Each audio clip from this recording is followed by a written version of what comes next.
शास्त्रज्ञं शास्त्रगम्यं च धर्मगम्यं च धार्मिकं निस्संगं सकलाधारं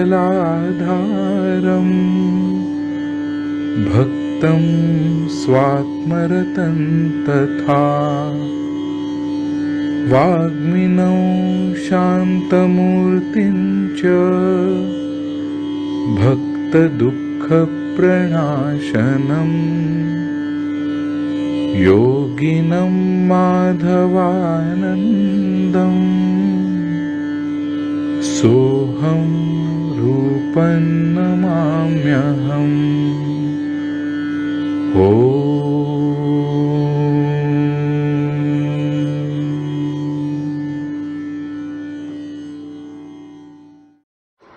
पुंडलीक वरदा हरी विठ्ठल श्री ज्ञानदेव तुकाराम ज्ञानेश्वर महाराज की जय। परमहंस सद्गुरु स्वामी आदिनाथ महाराज की जय। परमहंस सद्गुरु स्वामी स्वरूपानंद महाराज की जय। परमहंस सद्गुरु स्वामी अमलानंद महाराज की जय।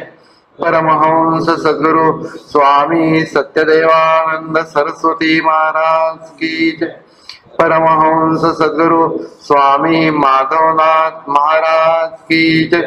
सर्व संतन की जय। जय जय रघुवीर समर्थ।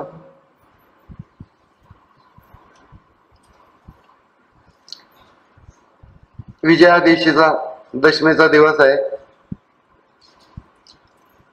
सीमोल्लंघन म्हणून या गल्लीतून पलीकडच्या गल्लीत जाण्याच्या पेक्षा आपण इथपर्यंत येऊन पोहोचलेलो आहोत की जे आपलं उपासनेचं स्थान।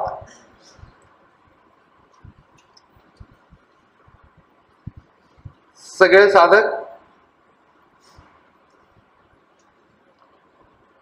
कुळधर्म कित्येक जणांच्या घरी असतो किंवा काही ना काहीतरी असतं, ते सगळं गोड पचवून झोप आवरून सगळेजण येऊन इथं बसलेले आहे।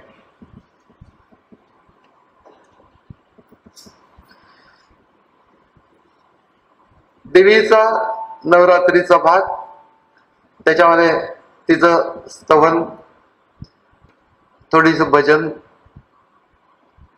सुंदर गायन, हे सगळं आपण आता ऐकलं आहे।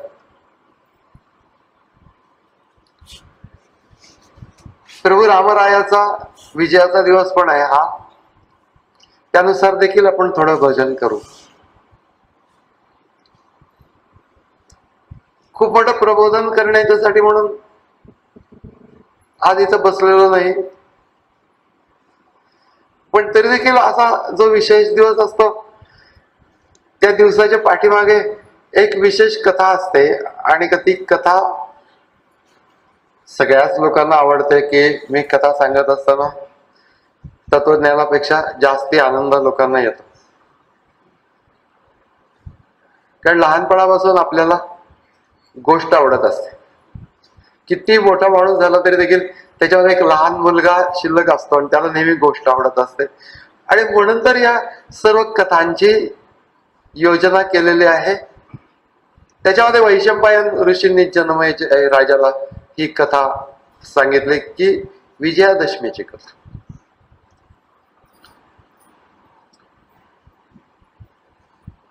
पैठण शहरामध्ये देवदत्त नावाचा एक ब्राह्मण असतो,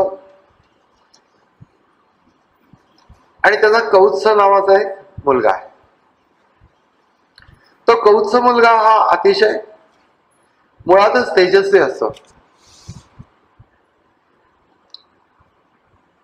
परंतु एका पातळीपर्यंत विद्याग्रहण झाल्यानंतर त्याच्या पलीकडची पातळी गाठण्याच्यासाठी म्हणून तो बडोद शहराच्या मध्ये वरतंतू नावाचे ऋषी असतात, त्यांच्याकडे विद्या शिकायला जातो। 14 विद्या शास्त्र वगैरे सगळे शिकून घेतो। त्या काळामध्ये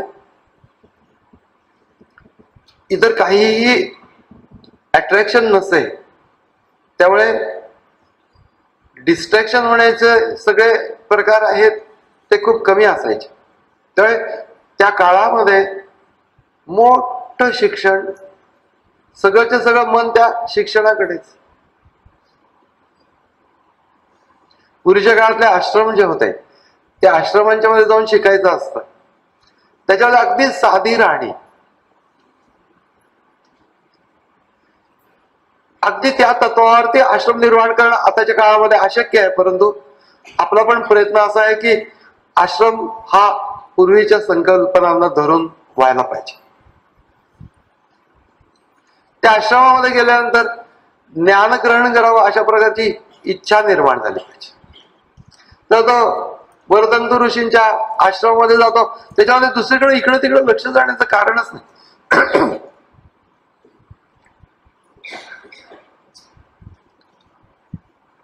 संध्याकाळच्या वेळी टीव्ही, कॅन्टीन वगैरे काही नव्हतं. वरतंतू ऋषींच्या आश्रमामध्ये काही नव्हतं.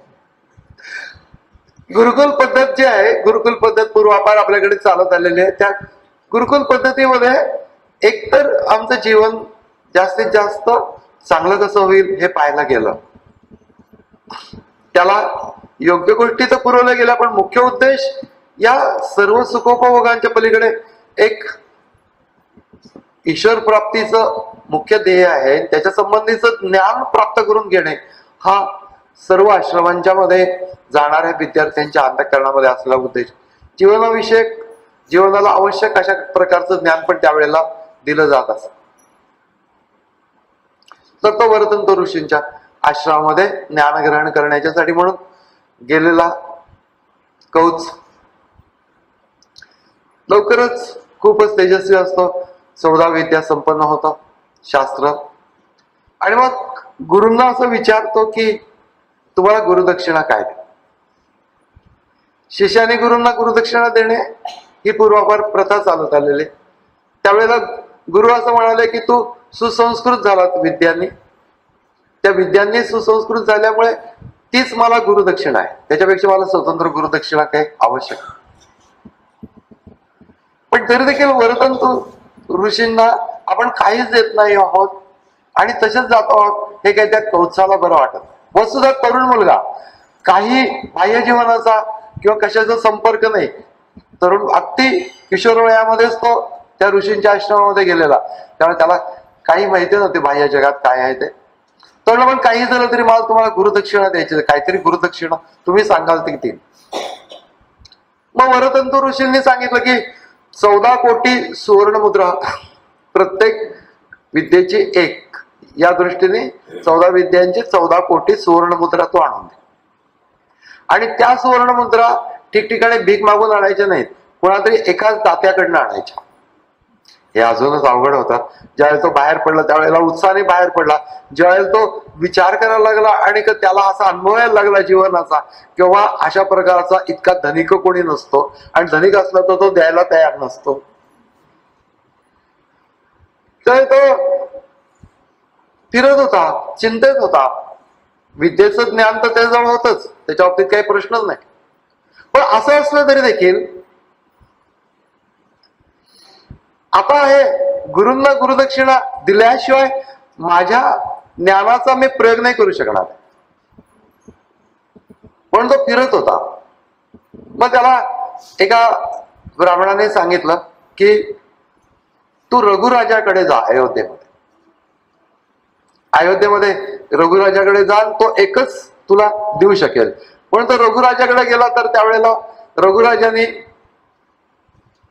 एक मोठा यज्ञ केलेला होता आणि त्याच्यामध्ये सगळे धन वाटून टाकलेलं होतं. आणि स्वतः राजा राणी सर्व दक्षिण म्हणून यज्ञ केला होता. आणि राजा राणी एका साध्या आश्रमासारख्या ग्रहामध्ये राहत होते. आता खरं तर सगळं धन गेल्यानंतर सत्ता पण जायला पाहिजे, पण प्रजाजनांचं त्याच्यावर इतकं प्रेम होतं की त्यांनी दुसऱ्या कुणाला राज्यावर बसवण्याचा किंवा आघाडी किंवा युती वगैरे काही न होता सर्वांनी एक मान्यता. तोच राजा, कुणाच्या मनामध्ये संदेहच नव्हता. अत्यंत पराक्रमी आणि अत्यंत धर्मशील असं जे कुळ आहे, सूर्यकुळ, वस्तुतः सूर्यापासून मनु, इक्ष्वाकू असं होत होत ते कुळ रघुराजापर्यंत आलेलं होतं. आणि त्या रघुराजाचं वैशिष्ट्य असं होतं की त्यांनी हे सगळं राजेपणा सगळा सोडून देऊन साधेपणाने राज्य केलं आणि त्याचं सामर्थ्य विलक्षण होतं.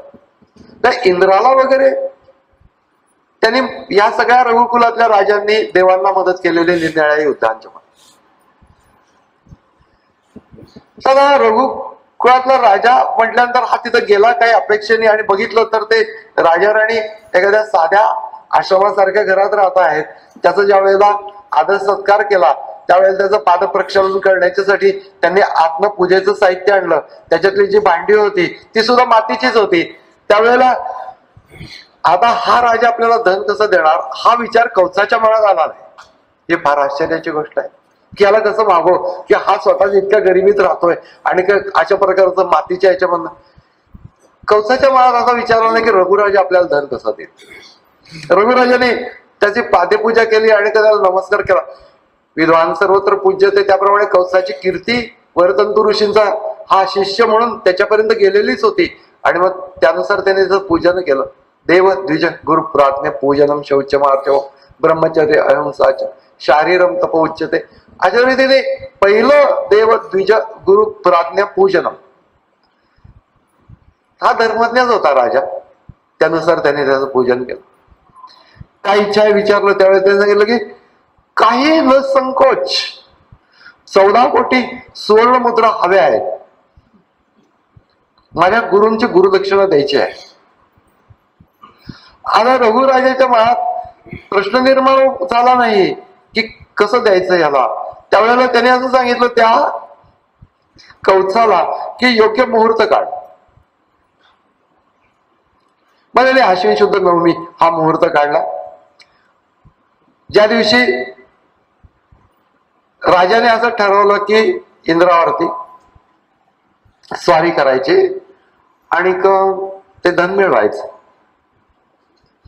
आता हे वर्तमान ज्या वेळेला राजाने संकल्प सोडला त्यावेळेला आपोआप इंद्राला कळला आणि इंद्राला हे वर्तमान कळाल्यानंतर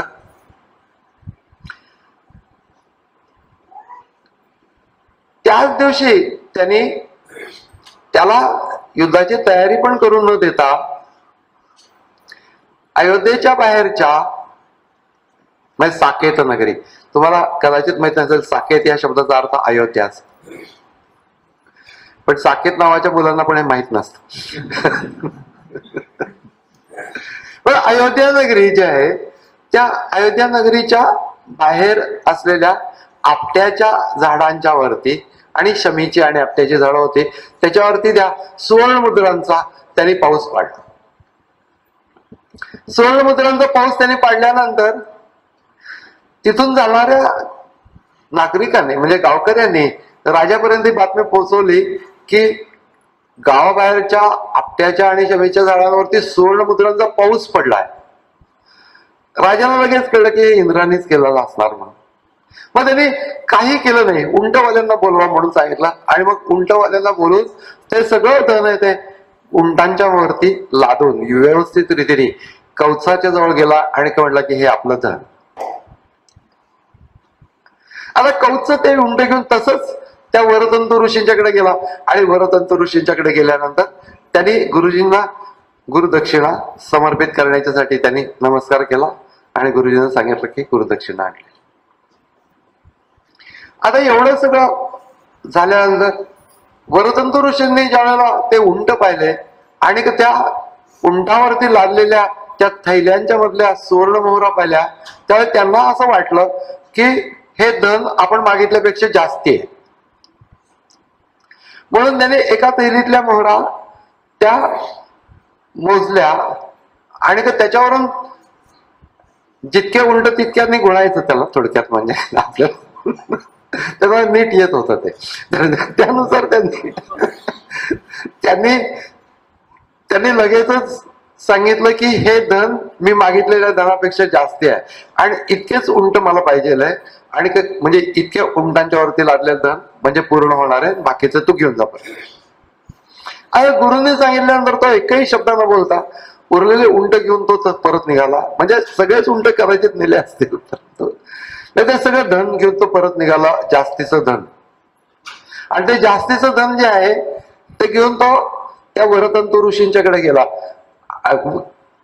आणि त्या वरतंतु ऋषींना त्यांनी जे धन दिल्यानंतर ते घेऊन परत तो रघुराजाच्याकडे गेला आणि रघुराजाला सांगितलं की हे धन जास्ती आहे, त्यामुळे हे तुला घेऊन टाक.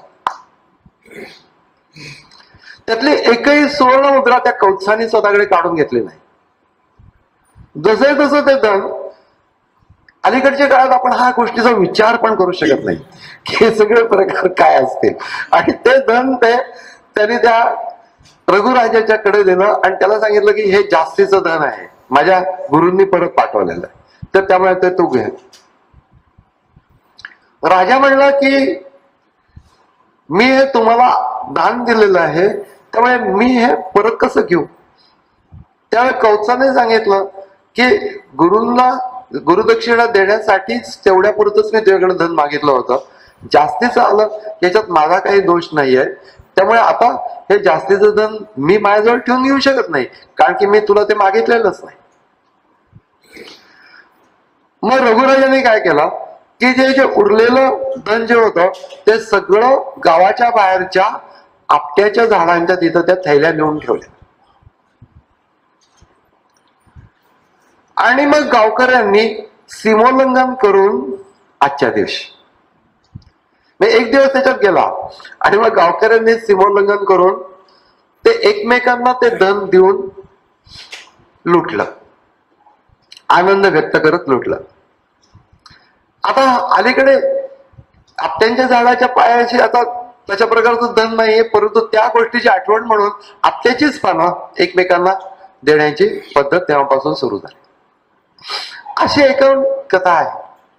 या कथेमध्ये अप्रतिम गोष्टी सांगितल्या गेल्या. त्यातली पहिली गोष्ट म्हणजे गुरूंच्या बद्दल शिष्य कृतज्ञ असतात आणि त्याच्या बदल्यात त्यांना काहीतरी जरूर द्यायचं असतं, पण गुरूंना काही शिष्यांच्याकडनं अपेक्षा नसते. हे वरतंतु ऋषींनी पहिल्यांदा सांगितलं. पण तरी देखील शिष्याच्या देण्याच्या भावनाला ते आनंद करत नाहीत, पण त्याला काही शिकवायचं पण होतं त्यांना की कशा रीतीने तू कुठे जायला पाहिजेस, अशा प्रकारचा श्रेष्ठ जाता शोधला पाहिजेस, अशा प्रकारच्या समर्थ व्यक्ती तू शोधल्या पाहिजेत, त्यांच्या जवळ जा. आणि त्याप्रमाणे रघुराजाच्या जवळ जाऊन त्यांनी ते मागितलं. आणि या सगळ्या याच्यामध्ये एक प्रकारची मोठी उदात्तता आहे की त्या वरतंतु ऋषींनी एकही मोहर जास्तीची आपल्याजवळ ठेवून घेतली नाही. कौत्साने स्वतःजवळ त्याच्याजवळ काहीच नव्हतं, पण विद्याधन होतं त्याच्याजवळ. ती फार महत्वाची गोष्ट होती. केवळ आत्मविश्वास आहे की काय मिळवायचंय जीवनामध्ये, तर इतकं धन समोर आहे, पण हे मिळवायचं नाहीच आहे. जे मिळवायचं ते मी मिळवलेलं आहे ऑलरेडी. गुरूंच्याकडनं मिळवलेलं ज्ञान हे माझ्याजवळ आहे, आता मला इतर कुठल्याही आधाराची आवश्यकता नाही. ही फार मोठी गोष्ट आहे. तरुण मुलाला अशा प्रकारचा संयम असणं, अशा प्रकारचा विवेक असणं अत्यंत अवघड गोष्ट.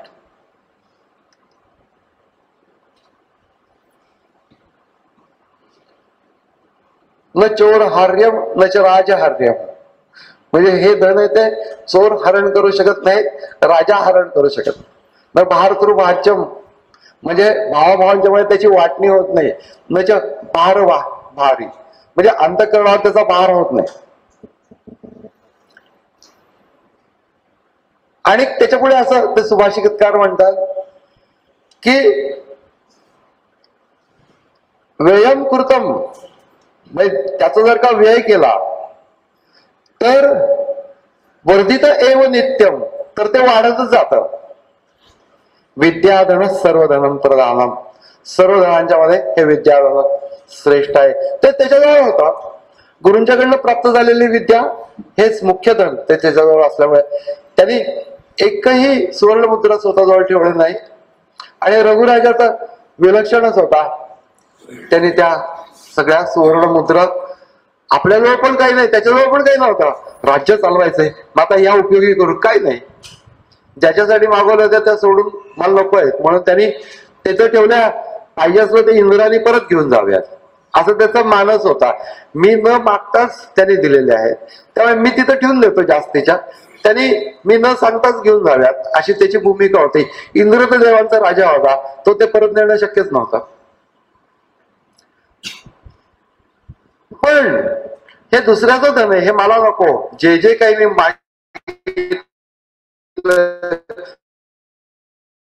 मी गुरुंना दिलेलं धन सोडून मायवा हे दुसऱ्याचं धन आहे, मी न कमावलेलं धन आहे, मला नको. असं जी कौत्साची भूमिका आहे, वरतंत्र ऋषींची भूमिका आहे, रघुराजाची भूमिका आहे, त्या मानाने सामान्य प्रजेची पातळी थोडी नेहमी खाली असते. आणि त्या पाळी असल्यामुळे आपण न कमावलेलं असल्यामुळे ते आपण घेऊ नये असं त्यांच्या मनामध्ये नाही आलं, म्हणून त्यांनी सीमा उल्लंघन केली. म्हणजे ही जी मर्यादा आहे की माझं धन नाही ते मी घ्यायचं नाही, ही सीमा त्यांनी उल्लंघन केली आणि एकमेकांना दिलं, पण त्याला लुटलं असंच म्हणायला पाहिजे, म्हणून लुटलं असा प्रकारचा शब्द त्या ठिकाणी वापरला गेला. पण त्याच्यावर सुद्धा त्याची त्या प्रजेची पातळी सुद्धा खूपच उंच होती, कारण की एकमेकांना देऊन त्यांनी तो आनंद व्यक्त केला. लुटलं त्यांनी एकमेकांना मारून खून. तुम्ही ते it's a mad mad mad world म्हणून पूर्वी पिक्चर होतं, आणि त्याच्यामध्ये एकदा असेच ते डॉलर्स पडतात आणि मोठे गरीब श्रीमंत सगळे जे काय वेड्यासारखं ते डॉलर्स ते पडत, वरतून पडलेले डॉलर्स होते, ते मिळवण्यासाठी मारामाऱ्या करतात, जे काय करतात ते पाहिल्यानंतर असं लक्षात येतं की या प्रकारचे जे प्रकार आहेत, किंवा मेकॅनस गोल्ड नावाचा सिनेमा होता, त्याच्यामध्ये ते सोन्याची खाण मिळते आणि मग ते असं सगळं सोनं मिळतं, त्यावेळेला ते जे काही मिळवलेले लोक असतात ते एकमेकांना ठार मारायला बघतात, कारण की मलाच पाहिजे म्हणून. तसं इथं झालं नाही, यांच्यात मारामाऱ्या झाल्या नाहीत, संघर्ष झाले नाही, कुणी स्वतःकडे जास्ती साठा घेण्याचा प्रयत्न केला नाही, एकमेकांना देऊन त्यांनी आनंद व्यक्त केला. म्हणजे प्रजेची पातळी पण उंचावलेलीच होते, म्हणजे कमी नव्हती. पण यांची खूपच उंचीची पातळी. एकंदर एकच कथा आनंद गोष्टी समजावून सांगताय आणि त्याच्यामध्ये सांगताय की जे जे काही तुम्हाला प्राप्त होत आहे, सहज अनायासे प्राप्त झालेले आहे, ते फक्त स्वतःकडे ठेवू नका, ते इतरांना वाटून त्याच्यानंतर आनंद व्यक्त करून तुम्ही जीवन व्यतीत करा. मग आम्हाला आनंद गोष्टी प्राप्त आहेत, इतरांचा विचार करावा आणि स्वतः पण विकसित व्हावं आणि सगळ्यांनी मिळून आनंद एका दिवशी नव्हे परंतु संबंध वर्षभर लुटावा. लुटावा म्हणजे वेगळ्या अर्थाने मी म्हणतो आहे, आनंदाने राहावं. त्या प्रजेने जसा तो फक्त मिळालेले अनायासे म्हणून स्वतःकडे न ठेवता सगळ्यांचा विचार एकमेक करत होते. प्रेम हीच महत्वाची गोष्ट माध्यम होतं आणि त्यामुळे आता जी आपट्याची पालन देण्याचं जे काही प्रघात पडलेला आहे त्याच्यामध्ये पैशाचा विचार नाहीये, पण प्रेमाची देवघळ आहे, अशा प्रकारची त्याच्या पाठीमागे भूमिका वाचायला सुद्धा हरकत नाही. परंतु या दिवशी विशेष या सर्व गोष्टींची आठवण आहे. यानुसार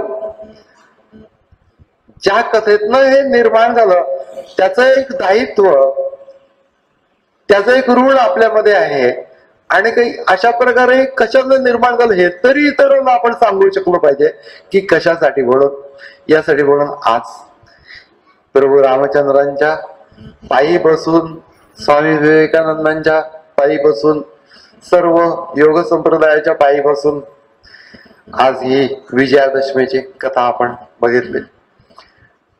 यापासून आपला आश्रम विशेष कार्यरत होणार आहे, कारण की याच्यानंतर आपण नित्य शिबिर इथं या ठिकाणी घेऊ. अगोदर पण घेतलेत, असं काही नाही की आपण याच्या अगोदर शिबिर घेतलेले नाहीयेत, परंतु एक प्रकारचा टेस्ट होतात. आता बऱ्याचशा गोष्टी पूर्ण होत आलेल्या आहेत, जास्तीत जास्त आनंद घेता येईल, जास्तीत जास्त आनंदाने इथलं ज्ञानाचं ग्रहण व्हावं, योग ज्ञानाचं.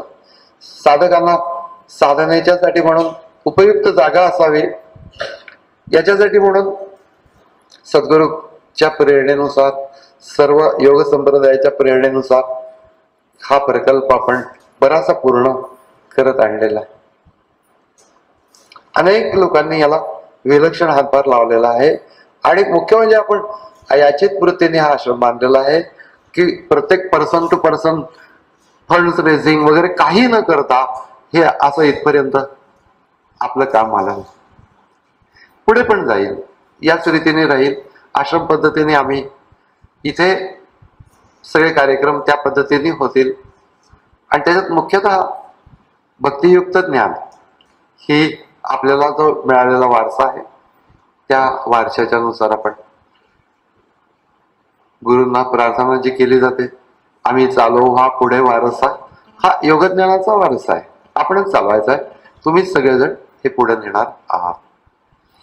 त्यानुसार माझं जे बोलणं आहे थोडस या कथेच्या निमित्ताने, विजयादशमीच्या निमित्ताने सर्वांना स्वामींचे आशीर्वाद आहे. स्वामी नेहमी जे आशीर्वाद देत असतात तोच आशीर्वाद मी त्यांचा तुमच्यापर्यंत पोहोचवतो की आनंदात राहा. आनंदात राहा याचा अर्थ स्वानंदात राहा, स्वच्या आनंदामध्ये जाण्याचा आंतरिक मार्ग उपलब्ध करून घेऊन, तो समजून घेऊन त्या स्वच्या आनंदामध्ये राहा, असं अंतस्थ त्याच्या पाठीमागे असलेला आशीर्वाद आहे. पण त्याचं बाह्य स्वरूप असं आहे की आनंदात राहा, कशाही प्रकाराने आनंदात राहा, हा स्वामींचा आशीर्वाद तुमच्यापर्यंत पोहोचून माझं बोलणं हे सद्गुरूंच्या आणि सर्व गुरु परंपरेच्या चरणी अर्पण. हरिओम तत्स.